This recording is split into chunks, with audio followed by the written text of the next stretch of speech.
If you have your Bibles, I want you to get those out as well, and I want you to turn to the book of John. So in the New Testament, that's the latter half of the Bible, you'll see the first 4 books are called the Gospels, which just means good news. And each of those books is a different perspective, someone writing from a different viewpoint about Jesus. And so you see Matthew, Mark, Luke, and John. I want you to find the book of John, chapter 13, and we're going to dive into that in just a few moments.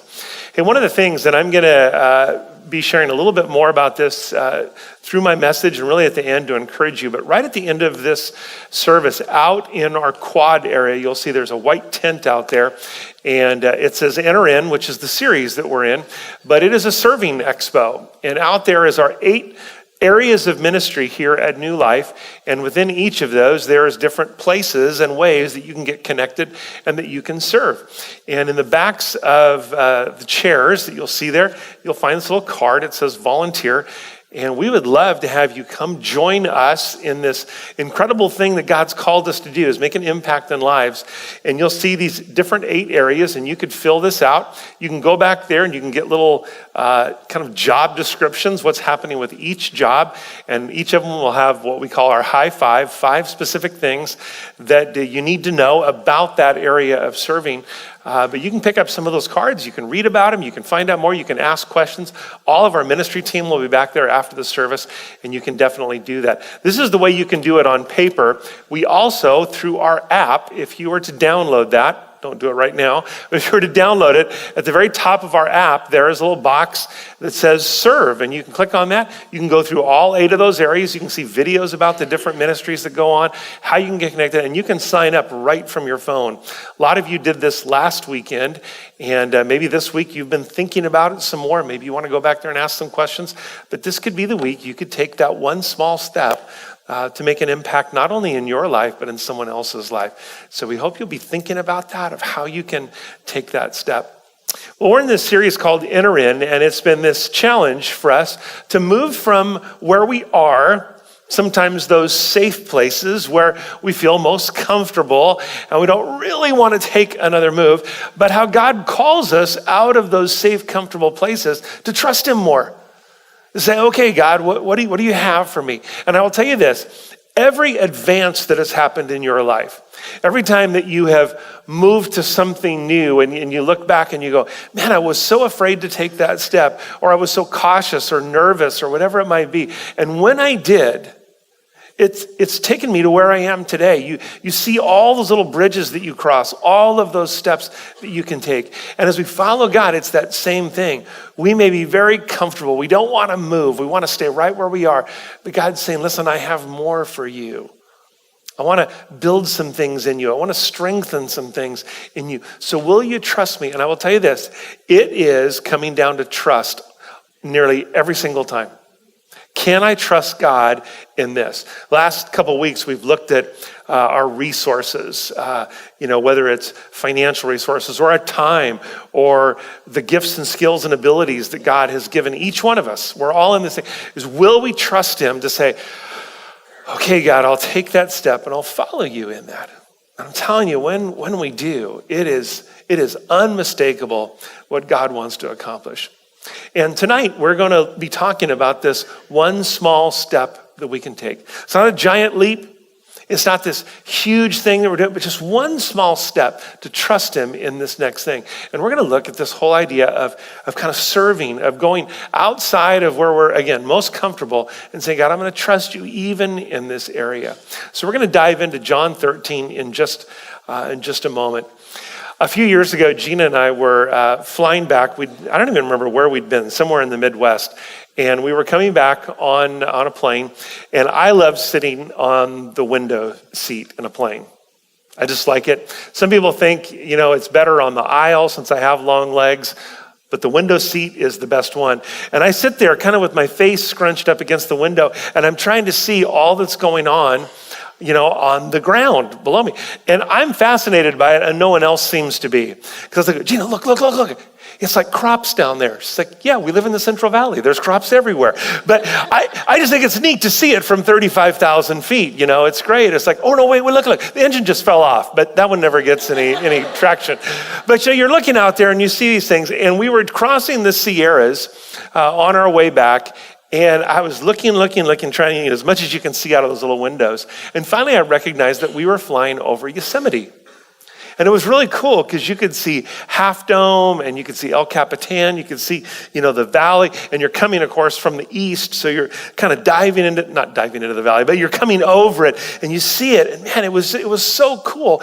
And in about 3 or 4 minutes, you couldn't see it anymore because the plane's traveling so fast, right? You guys have all seen things like that, areas that you know, and it's gone like that. Because the faster you're going, the less you really have a chance to see.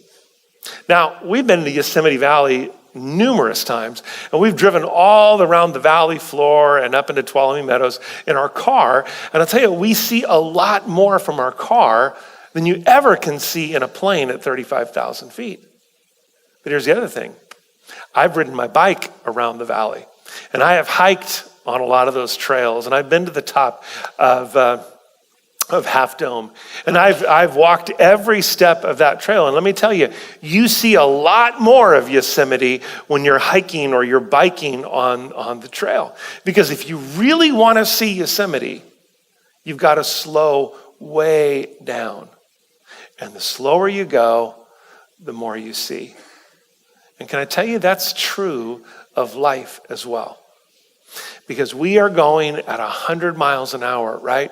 Trying to put everything in motion, trying to manage work and school and life and family and home and 1,000 other things. And life gets so quick and so fast. And we sometimes miss the most important things in life. I think all of us would say life goes too fast sometimes. And when we're going so fast, what happens is we miss the real needs. We miss really seeing people in our lives. To kind of wake up to where our hands and our feet and our serving can really make an impact. We miss all that. And I don't think there's a better example of love, grace, serving, and slowing down and seeing the needs than the example Jesus gave us in John 13. So if you're there, I want to give you a little history before we start reading it. Jesus is about to enter into a dinner with his followers, with his disciples. And it was customary at that time that the host, wherever that was going to be, whoever's home that was going to be in, would have someone, a servant, a younger child, whatever it might be, they would be there to wash the feet of all the guests who were coming. Now, some of you have heard this before. You kind of understand how the concept works. But for a lot of us, this is something we think, man, why would you wash their feet? Because it seems like for us that's your own job, right? Like I'm sure at home, you're not asking someone to wash your feet. It's like, hey, that's your job when you get into the shower. Just make sure you take care of that. But as you know, back then, they didn't have bikes or cars or transportation. They simply had to walk everywhere. And we sometimes have a misconception, especially from the movies, that there were a lot of horses and, donkeys and camels. And really, these were pretty rare. And what they mostly did was carry provisions. People simply walked everywhere. And so as they did that, with their sandals and whatever they would have on their feet, they would get dirty and dusty. And so you can imagine what their feet looked like. Or for some of you, you really don't even want to imagine what those feet looked like, because it was probably a little bit disgusting from how we would think of that today. Because really, even if someone cleaned up and got themselves all ready to go to a dinner with some friends, by the time they walked there, their feet were dirty. Well, when they would sit down to have dinner, what they would do in that culture, they didn't have tables like this where you would pull up a chair and everyone's feet would be on the floor. It was it's kind of an Asian type of culture. That's what they would do. So it was very low tables, and you would lay down on pillows and you would recline. It was super relaxing. And you'd have a chance to connect with the people around you. Dinner was a big deal. No one was watching the Olympics while they're having dinner. They're not doing any of those things. They're talking. And so it was a place to connect, and this is where fellowship really happened. But as they would recline down, guess what? The feet got way closer to the table than most of us would be comfortable with. So as they were eating, guess what? There are other aromas entering the food. Because maybe you're ready to chow down on some really great food. Maybe there'd be some ribs, that you really like. Or I don't know if Pepe Padilla is here, but his incredible tri-tip that he would make. And you just want to, have this great food. And all of a sudden, the aroma of feet would enter into your food. And so it was really tough, a little bit disgusting. So what the host would do is they would have someone at the door wash your feet. So as the rest of you were clean, now your feet could be clean. And you would sit down and you'd be refreshed as you would have this time together. But at this gathering that Jesus enters into, and we're going to read it in just a second, there was no one at the door to wash the feet. Now, I don't know if the host forgot or the host got busy. And so everyone comes to this dinner. Everyone's entered in, and the feet are dirty and dusty, and there's no one there to do the washing. Now again, you might think, well, someone's just going to step up and do it, right? Well, since there's no one here, I'll just volunteer to do it. But nobody did, because nobody really wants to do that job, right? No one really wants to kneel down and wash anyone else's feet. And there were probably a few awkward moments as everyone, without saying anything, is trying to figure out who should be doing the job here right now. Just imagine this small group of people, they've been together for a long time, following after Jesus, and they're looking around trying to think, who should be making this happen? And I kind of wonder in this moment if Peter isn't thinking to himself, I'm not going to wash the feet. I was the one who walked on water. I was on top of the water. No one else even got out of the boat. So I think the other guys need to step up. And maybe some of the other disciples are thinking, yeah, but you sunk in the water, so you should get on your knees and you should start washing everyone's feet. I mean, we don't really know, but you've been in those situations where you think, well, I think they should do it. Why aren't they doing it? And they were doing all of this. And it was getting uncomfortable as these followers of Jesus tried to figure out how they could get through this evening and not take on the role of a servant. And then something changes the whole evening. Jesus walks into the room. These 12 disciples are thinking they're somebody, that they get to walk with Jesus, but now he himself walks into the room and he's about to show the disciples an example of what love really looks like, of what serving really is all about. That it's not about status, it's not about position, it's not about title, it's not about what you can get. It's really all about what you are willing to give into someone else's life. And in this passage we're going to read, Jesus is going to show us what serving and what giving and what living with open hands really looks like. Now, I know you may be sitting here thinking, David, I'm trying to put a bunch of my life together. And maybe you're facing some challenging things right now. And what happens in that, and we've all been there at different levels, and maybe a lot of you are in that place tonight. And what happens is we're facing difficult things. Our world tends to revolve around us. And all we can think is, what about me? What about what I get? What about what I want? When's someone going to serve me? When's someone going to help me? And it all turns inward. And Jesus in this moment, and we're going to see in this very first verse how critical this is, that he is at this incredible crossroads of his life. What this next 24 hours is going to bring is crucial. And in this moment, he chooses to not think about himself, but he thinks about serving. So if you're there in John chapter 13, look at verse 1. Before the Passover celebration, Jesus knew that his hour had come to leave this world and return to his Father. He now showed the disciples the full extent of his love. And we're going to pause right there just for a moment. Because notice it says that Jesus recognized that his hour had come. He realized that this was it. Within 24 hours, Jesus would be turned over to his enemies. He would be put to trial, and he would begin the process of giving up his life on a cross for you and me. This is right at the crux. This is right when it's going to happen. He's got 24 hours to live, and he demonstrates his love. Look what it says. He now showed the disciples the full extent of his love. And you're thinking, what? Wasn't the full extent of his love, the cross? Yes, but you realize where all of that started. It started in this moment of serving. He chooses to serve. Now let me ask you a question. If you knew you had 24 hours to live, how many of you would actually think about serving in those 24 hours? If you're like me, you would not be thinking about serving. You'd be thinking about what you can do in this last 24 hours to get as much as you can out of life. Maybe you have that bucket list and you're going to try to get a few things off of it.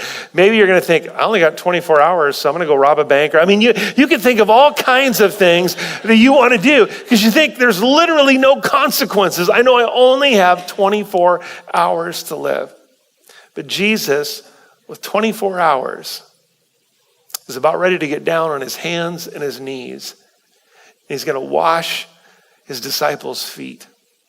That is incredible to me. That in that short of a time, his attention doesn't go inward. His attention goes outward. By the way, that's not even the sermon tonight. That's just totally free. Okay, that's just a freebie tonight. So pick it up at verse 2. It was time for supper, and the devil had already enticed Judas, son of Simon Iscariot, to carry out his plan to betray Jesus. Jesus knew that the Father had given him authority over everything and that he had come from God and would return to God. Did you catch that? He understands his position. He has come from God and he's going to return to God. So what would he do knowing who he is? He got up from the table, took off his robe, wrapped a towel around his waist, and poured water into a basin. Then he began to wash the disciples' feet and to wipe them with the towel he had around him. When he came to Simon Peter, Peter said to him, Lord, why are you going to wash my feet? And Jesus replied, you don't understand now why I'm doing it. Someday you will. No, Peter protested, you will never wash my feet. And Jesus replied, but if I don't wash you, you won't belong to me. And Simon Peter exclaimed, then wash my hands and head as well, Lord, not just my feet. And Jesus replied, a person who has bathed all over does not need to wash except for the feet to be entirely clean. And you are clean, but that isn't true of everyone here. For Jesus knew who would betray him. And that is what he meant when he said, not all of you are clean. After washing their feet, he put on his robe and he sat down and he asked, do you understand what I was doing? You call me teacher and Lord, and you're right because it's true. And since I, the Lord and teacher, have washed your feet, you ought to wash each other's feet. I have given you an example to follow. Do as I have done to you. How true it is that a servant is not greater than the master, nor are messengers more important than the one who sends them. And here's how he finishes. You know these things. Now do them. That is the path of blessing. So we're going to look at this tonight and what it really means for us. Some of you, maybe if you have been in the church world for a period of time, maybe you have been involved in a foot washing. I have. It is highly uncomfortable. I'll just tell you that. Because there's that part, it's like, oh no, this is really weird. But understand when Jesus said, now I want you to do the same. I want you to wash each other's feet. Can I tell you, Jesus was really not commanding us to literally wash each other's feet. He wasn't. In fact, I've seen people do it and it's almost like this badge of honor. It's like, well, we wash each other's feet. It's like a pride thing. And that's not what Jesus meant it to be at all. It was when you're willing to do whatever it takes. When you're willing to serve people no matter what it looks like, no matter what it costs you, because it's not about your position. It's not about how great you are or the possessions you have. It's not about any of that status thing. It's about saying, listen, I, in the heart and the spirit of Jesus, desire to serve, not for recognition, not so that people can look and say, wow, look what you did, but simply to give and to serve and to love. Because Jesus showed us what true leadership is all about. It's about serving. And Jesus showed us what real love is all about, and it's serving. And that's what Peter was getting at when he said, hey, Jesus, you can't do this. You won't do it to me. It's beneath you. Peter's looking at Jesus saying, you're the most powerful guy in the room. You do miracles. Crowds follow you. The authorities are afraid of you. You don't wash feet. Peter knew this was absolutely crazy, but Jesus was showing him the power of love. He was showing him the power of serving, because when we're willing to do that, let me just tell you, it changes everything. And here's the deal for me personally. If we ever hope for this church family, for New Life, to impact people in this community and beyond, it means we will have to step out of those comfortable, safe places. We will have to move out of those places where it's all about us and where we get selfish, and we do. I do as well. And we will have to love by serving. It will never be about a building. It will never be about a program. It will never be about an event. It will never be about a performance. It's going to take all of us, every single one of us, stepping up and taking hold of this vision to love and to serve with grace. It's going to take all of us to do that. And if we're not willing to serve and to love and to give, can I tell you honestly, then we might as well close the doors of the church. And you're thinking, whoa. But isn't that what Jesus was implying? Isn't that what he was saying? He said, I'm giving you an example to follow. Now do it. He wasn't saying, hey, this is a nice idea. Add this to your list of other things you do. He's saying, this is the core of what we do. We love God by loving others. We serve God by serving one another. It's how we do it. See, the church was never started to be a kind of country club or an exclusive gathering where people can sit in a service and just soak it all in and say, yeah, it's all about what I'm getting. The church exists, and church, by the way, is not a structure, it's not a building, it's us. We are the church. The church exists so that we can go all out for Jesus, that we can show his love and grace, and we can see people become Jesus followers. That's why our mission here at New Life is loving people one step closer to Jesus. Loving people one step, just one little step. Because here's what I believe. I believe that marriages are worth fighting for. And I believe teenagers are worth fighting for. And I believe families are worth fighting for. And when we see those who are struggling in addictions, they are worth us going out of our way to serve and to love and to fight for. The homeless are worth the fight. Those hurting and lost are worth our effort and our fight. And if we're hoping that this just turns into a nice, safe place for us, now we've put our hopes in the wrong direction. And it's one of the reasons why, as we talk about this serve time, this volunteer time, it's not just that we can fill slots. It's because I believe that loving and giving and serving is a part of our growing in Christ. This is crucial for us as a family together to love one another, to serve one another. Jesus called us to do that. It's a chance for us to say, I'm in, and to make a difference. So let me give you a few things tonight. I want you to write these down. First is this. When I enter into love, my eyes are wide open. There's something about taking that step that we don't do it foolishly or naively or anything like that. We just come in with our eyes open, that we recognize there are opportunities and there are needs all around us. And what are we going to do in that? There's a moment in this story that we just read from the book of John, when everyone in that room becomes aware that nobody is going to step up and wash the feet, right? They're all looking around, and in their mind, they're thinking, I'm not going to do it. I'm not going to do it. And they realize that nobody is going to do it. And I sometimes wonder if Jesus waited a little bit just to see if someone was going to do it. Just to see if someone had caught on yet to what this was all about. Not that Jesus wasn't going to, but saying, does anyone get it yet? Would have been so easy for everyone just to ignore the foot washing that night, right? Let's just not worry about it this time. I mean, here's this room of these followers. They're probably all dirty from the road. It's a little bit ripe, but hey, who cares? It would have been so easy just to kind of roll with it that night. And it's sometimes easy for us to live that way too.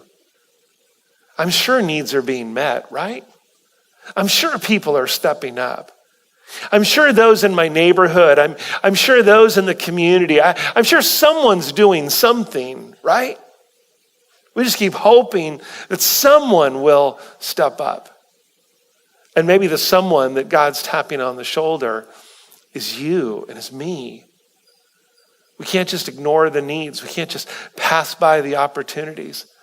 We can't just keep our eyes straight ahead and hope that I never have to deal with it. Love means that we live with eyes open.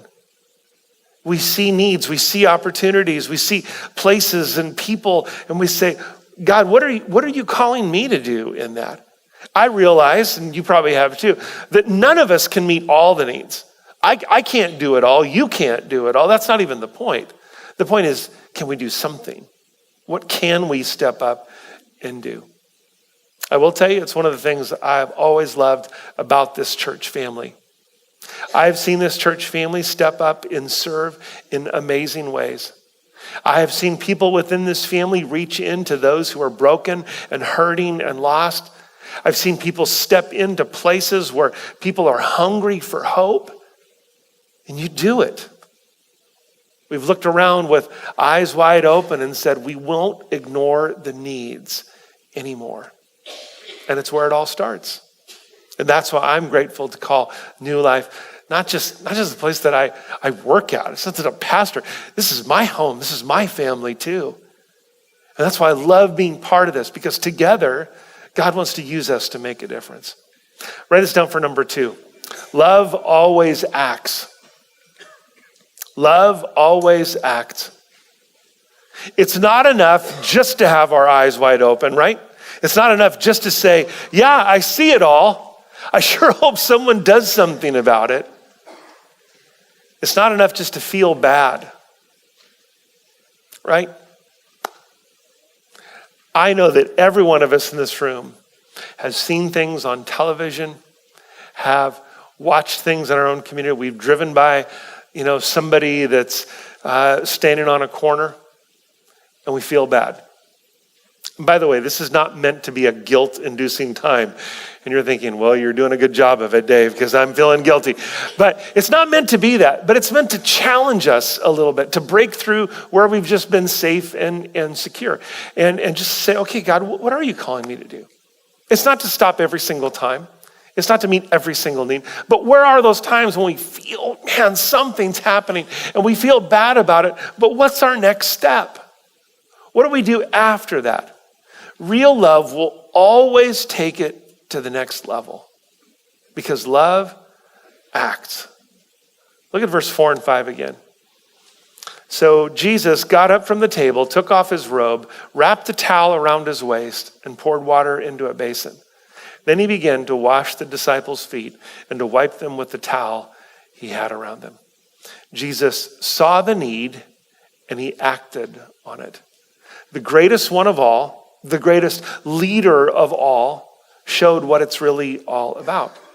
He was willing not just to feel bad and not just to make them feel bad, but to say, I'll lead by example. I'll serve. So I'm going to ask you, I'm going to give this to parents, okay? So I'm going to challenge you just for a moment. Do you ever look at your kids, and please don't raise your hands on this, okay? Do you ever look at your kids and think, my kids are so selfish sometimes. And it's like they feel like they're entitled to everything. And it's like, it's so frustrating. And I know, as a parent, I've been there. Can I tell you this, though? Part of that is God allowing us to see in our kids what we may be modeling. I'm not saying that completely, but it may be something that you have to turn the mirror on yourself and go, but what do I do with my time? What do I do with my resources? Am I showing my kids how to live an entitled life? Or am I showing my kids what it looks like to serve, to love and to give. I'm not saying it's all you, because kids by nature tend to be more selfish, that they're coming out of that place of life. But I will tell you this, we're also good at modeling it to our kids. And that phrase, more is caught than taught, our kids are watching us. Our next generation is watching us. And it's really easy to go on a rant about the next generation or about millennials or whatever you've seen out there. But the question for us is, so what are we doing? Whatever generation you're in, what are we doing? What am I doing to make a difference this way? Because God's calling us to act. I want to read you a passage, and I want you to sit back for a moment. I'm sure you've heard this before. You've probably heard it at a wedding. It's called the love chapter. It's 1 Corinthians 13. And I want to read it to you, and I want you to hear these words, because as the Apostle Paul begins to give us the definition of what love really looks like, he never talks about an emotion. He never talks about romance. He never talks about any of those things. You will hear in this him only talking about love as a verb, what love does. So listen to this. He says, if I could speak in any language in heaven or on earth, but I didn't love others, I would only be making meaningless noise like a loud gong or a clanging cymbal. If I had the gift of prophecy and if I knew all the mysteries of the future and knew everything about everything, but didn't love others, what good would I be? And if I had the gift of faith so that I could speak to a mountain and make it move, without love, I would be no good to anybody. If I gave everything I have to the poor and even sacrificed my body, I could boast about it. But if I didn't love others, I could be of no value whatsoever. Love is patient and kind. Love is not jealous or boastful or proud or rude. Love does not demand its own way. Love is not irritable, and it keeps no record of when it's been wronged. Ooh, did you hear that one? Love keeps no record when it's been wronged. You know that list you and I have of all the stuff people have done to us? Paul says love takes that record and throws it out. And he says this, love is never glad about injustice, but rejoices when truth wins out.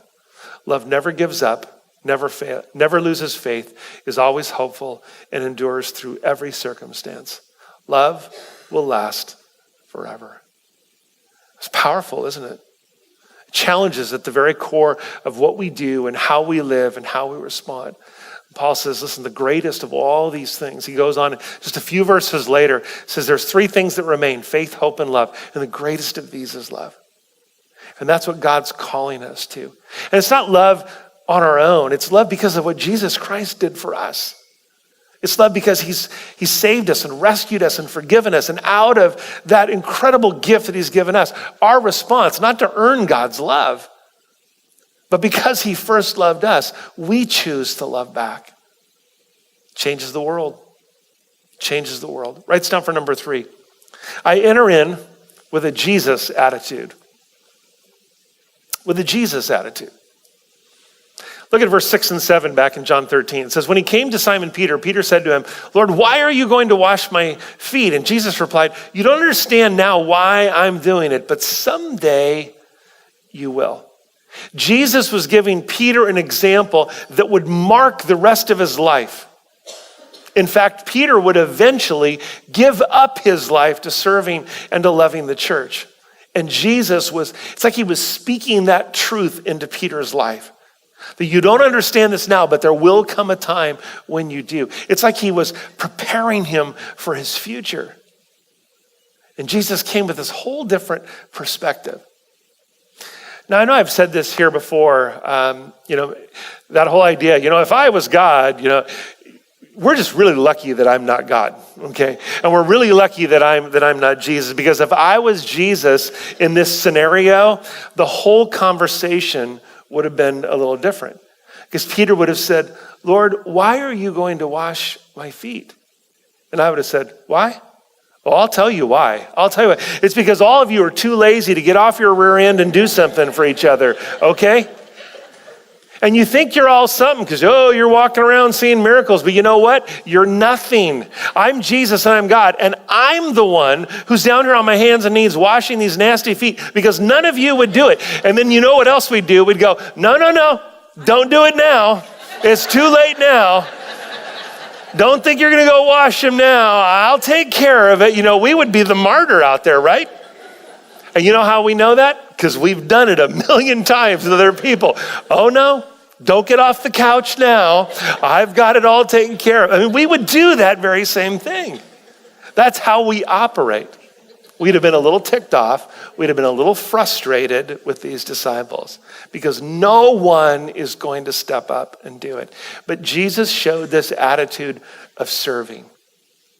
And here's what Jesus is telling us in this. We don't have to do this. We get to do this. I know that seems crazy, but it's true. We don't have to do this. We get to do it.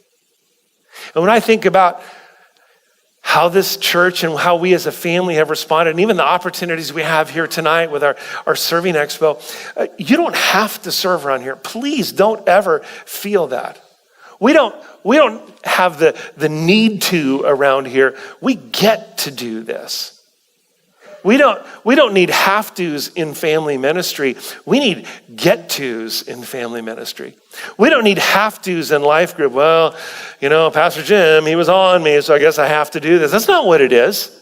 It's we get to do this. We get to connect with other people. We get to pour into each other's lives. We don't need have-tos to serve the homeless. We need people to say, I get to do this. I get to see someone light up, that someone cares about them enough to bring them a meal, to treat them with respect and dignity and honor. We get to do this. And I can't believe that I've been invited to be part of that. I get to do it. And week after week, I look around this place and I see hundreds and hundreds of you giving your time and your energy and your effort and your resources to make a difference in someone's life, to love someone one step closer to Jesus. And guess what? It's happening. It really doesn't matter where you serve. It's the act of doing it that matters. And every single time someone says yes to Jesus, and every single time someone finds healing and hope, and every single time a marriage is restored and a family finds restoration, we all get to have a part in that. We all had something to do with it. That's what a family is. That's what the body of Christ is all about. We are each a part of this amazing thing that God is doing around here. And rather than thinking about me, we go, you go, and serve someone willingly, joyfully, and that changes it all. Let me give you this last one. Serving brings blessing. Serving brings blessing. Verse 17, the very end of that John 13 passage, Jesus says this, you know these things, now do them. That is the path of blessing. Serving is one of those things that works in reverse. It's like giving. It works in reverse. You see, when you serve, you do bless someone else. It happens. They receive something from you. But then this crazy thing gets going and you find out that you got blessed at least as much and sometimes even more than the people you serve. You are placing yourself, I said this a few weeks ago, you are placing yourself in the position where God can bless you. See, God is at work all around us, and he is blessing. And he says, this is where I'm blessing. And we're over here going, but I don't want to do that. I want to do my own thing. And then we wonder, God, how come I'm missing out on all this? Where is these things? And God says, will you do these things? Will you walk in obedience? Will you walk in faith? And when you give and when you serve and when you live open-handed, that's the place that I'm blessing. And when you serve, you place yourself in the position where God can bless you. Let me close by asking you this. Have you ever spent a day helping someone? Have you ever done that? Maybe cleaning up someone's yard. Maybe in helping a single mom move. Loading up a truck, unloading, whatever it might be. Maybe you've prepared a meal for a family going through a time of loss. Or maybe you've come right here and you've helped pack food for families that are in need. Or maybe you've served in our junior high ministry, or you greet people out at the doors, or some of you help park cars in our parking lot. And it takes time and it takes energy. And sometimes you don't feel like it because it's not always feelings that are there, but you do it. And then comes that one little conversation, that one little moment when you get a glimpse of something bigger and eternal in what you were doing. And you realize it wasn't about you, but you were incredibly blessed in the process. You ever had that happen? If you haven't, can I tell you, you are missing out on one of the greatest things in life. That's when you've heard the phrase, it's better to give than receive. That's when you really begin to experience it. You go, oh, that's what it's all about.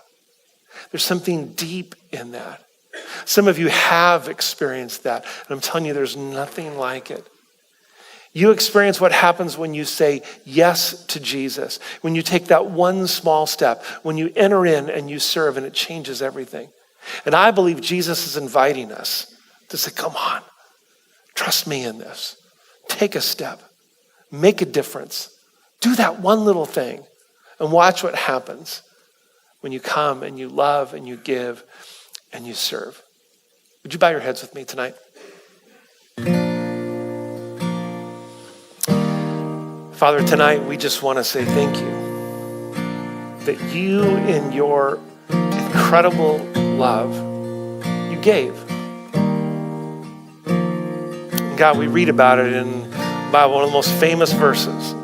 For you loved the world so much that you gave. And Lord, I pray today that would somehow infiltrate our hearts and our spirits. God, and we feel so overwhelmed and we're chasing 1,000 different things and trying to find enough hours in the day. And God, I know what happens for all of us. We say there just simply isn't enough time. But Lord, for you, it was priority. It's what you did. It was number one. And Lord, I believe when we trust you in that, when we choose to serve, we choose to give and to give back of our time and our resources and our gifts and abilities, God, what you've just given us to do. Lord, when we do that, we will find that blessing. We will find your presence. We will find a growth and a maturity and a deepening faith that just simply can't come any other way. So Lord, I pray for all of us here tonight that we would just trust you, say yes, follow you as we love and serve those around us. Thank you. Pray this all in Jesus' name.